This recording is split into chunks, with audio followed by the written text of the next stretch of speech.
Welcome to Autism Tips and Tools, where we highlight the best practical guidance from previous episodes of Autism Knows No Borders. Whether you're a self-advocate, a family member, or a service provider, there's something here for you. I'm Rachel Harmon, a professional in the field of autism services, outreach, and advocacy, and the following clip is from my conversation with David Bodanis. David is the father of 3 young men, 2 of which are on the autism spectrum. David and his wife Irene are the founders of Jake's House, a charitable organization based in Canada whose mission is to support individuals on the spectrum throughout their lifespans. They offer 4 core initiatives: annual holiday parties, the Legends Mentoring Program, employment mentoring, and inclusive housing solutions. Here's David talking about why he and his wife decided to start Jake's House. As mentioned, we had spent a solid decade plus as parents of autistic children.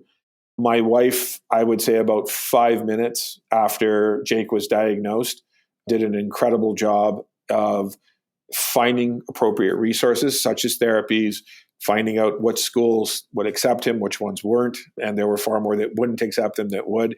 So the picture I'm trying to paint is that she immediately reset all of the expectations for her to suit the boys' needs. I didn't.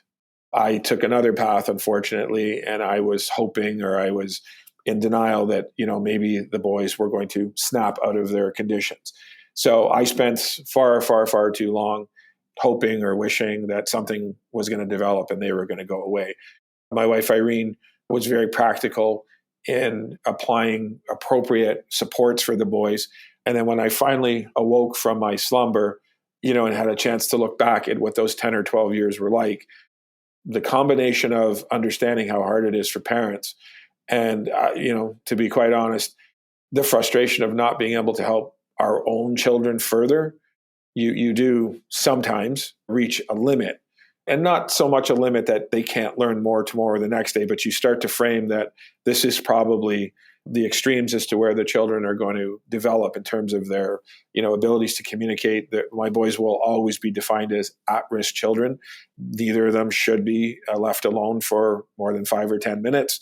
So it was a kind of a sobering issue, and I had a deep regret for the way I had ignored the prior 5 or 6 years. I felt guilt that I had somewhat abandoned my wife in her, not physically, I didn't go anywhere, but just that mentally I wasn't as supportive as I probably should have been.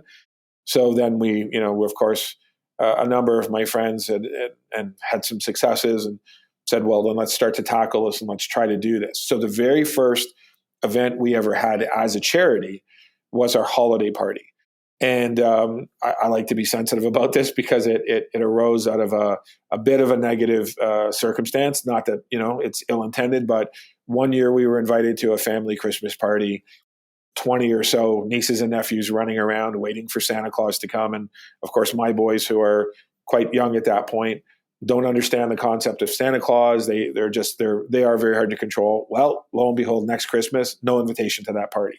So to every parent's story, this is when the isolation begins. So my wife, I had mentioned to her that I thought starting a charity and raising money to help support different autism causes was a good thing. And she's like, well, can we throw a holiday party as part of the charity? And I'm like, sure. So I think my wife and I funded the first 5 or 6 or 7 holiday parties until they really started to get really big. Then we needed help. But the construct of the first holiday party was our 2 boys, our 3 boys, but our 2 autistic boys, and 21 other children that had autism, and their brothers and sisters and their moms and dads. We knew some local counselors. A really, really nice man had just retired as the chief of police in Toronto. His name is David Bodanis. So the chief was our first, he was actually our second chairman, but as chairman, he was our Santa Claus for 3 years. And the premise of the party was really simple. We rented a local hall. We built a stage. My wife called each of the 21 moms and dads and said, can we get something small? And so she did. And, we brought in jumping castles and balloons. And the key to everything we do is volunteers. So I promise you, if we had 100 people there, we probably had 50 or 60 volunteers there. And that was the key. Mm-hmm. So the party went off. There were some things we didn't do so right, some things we did well, and then we corrected it. So the next year, just on an email list, 23 children became 51 children and about 200 people. And the phone number to Jake's house here in Canada, it's 416 24/7 Jake, 24/7 5253. And that phone used to go right into our house. So when parents wanted, long before emails became, very familiar and common, my wife would pick up the phone. Hi, Jake's house. Oh, hi, I'm Rachel and I have a son. I'm like, great. Now you have a son who has autism. Does he have any other? Oh, yes, but they don't have. That's okay. How old is your son's sister? And she's 6. So the rule became everybody with autism. So we run now from 2 years old to 72 years old at our last party, and all brothers and sisters under 12 get presents. Because how do you tell an 8-year-old typical child you're going to a party, but your brother or sister got a present, but you don't? Yeah. So last year at our Toronto party, we had 700 individuals and children. Yeah, so it went Wow. 21, 51, 109, 200. Last year we had over 700 individuals with autism, over 2,000 people. And as tradition is, and I don't know how she does this, my wife still goes out and buys. She has volunteers help her buy all the presents, and she wraps all the presents. So it's crazy. So, and then we did a similar party. The capital of Canada is a city called Ottawa. And we did a second party, slightly smaller, it was about 500 people. But I think my wife wrapped about 1,200 gifts, and she signs them all. And at the event, she gives them all out personally.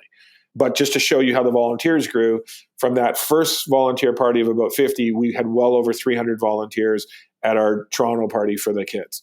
So the holiday party and the just trying to build a community and get to know each other is how we started. And then where we went from them is a program we've now developed that is supported by our province, which we call our Legends Mentoring Program.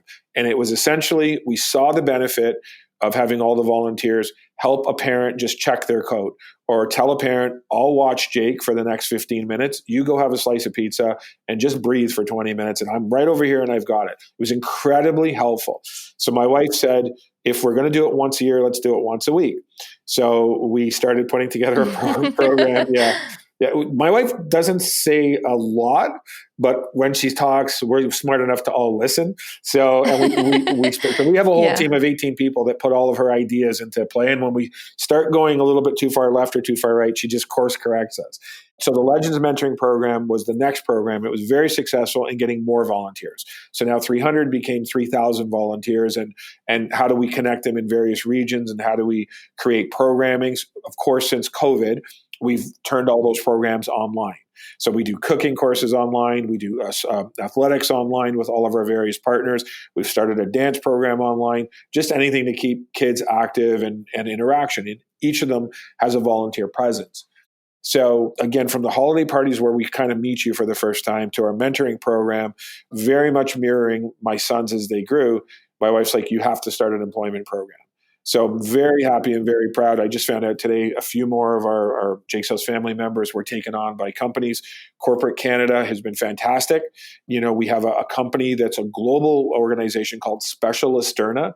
They were started in Europe. The Canadian CEO and I met 3 or 4 years ago.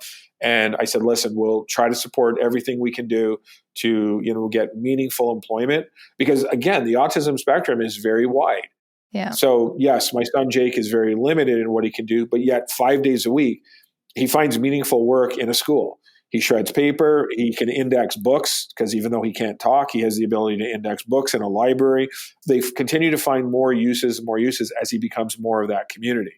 So employment was the next kind of pillar. So yeah, could I just ask a little bit about that? Sure. So how does that work exactly? Are you training the individuals with autism with some specific skills? And then how do you connect with the companies? What's that process like? The success of our charity and the success of anything in this world is partnerships. So the partner that we have in our employment program is that company, Specialisterna. So the reason we kind of reached out to them is because I would get emails every once in a while, would say, Royal Bank of Canada looking to hire, we're looking for candidates. So, and then, a month later, I would get Google is looking to hire. And I'm like, wow, these are big companies. And it's specifically just for those with autism.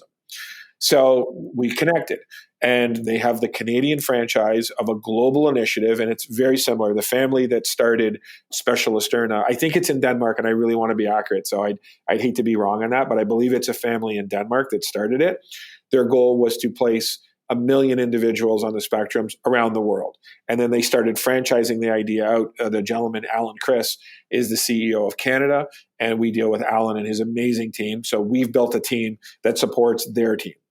So if it's funding or anything we can contribute with, but essentially they're the ones who find the companies that are looking. And there is to your point about culture shifts, there is a strong push to be inclusive in hiring, to hire individuals all across neurodiverse issues, not just autism, but in other fields as well.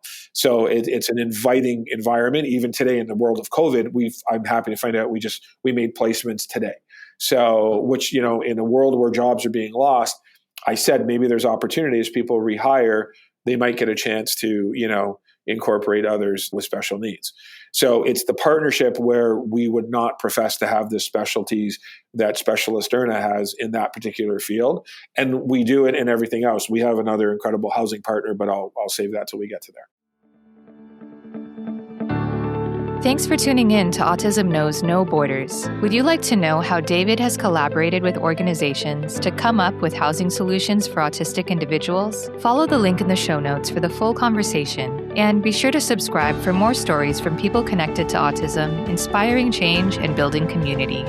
Let's work together to transform how the world relates to autism. Thanks for listening. Take care.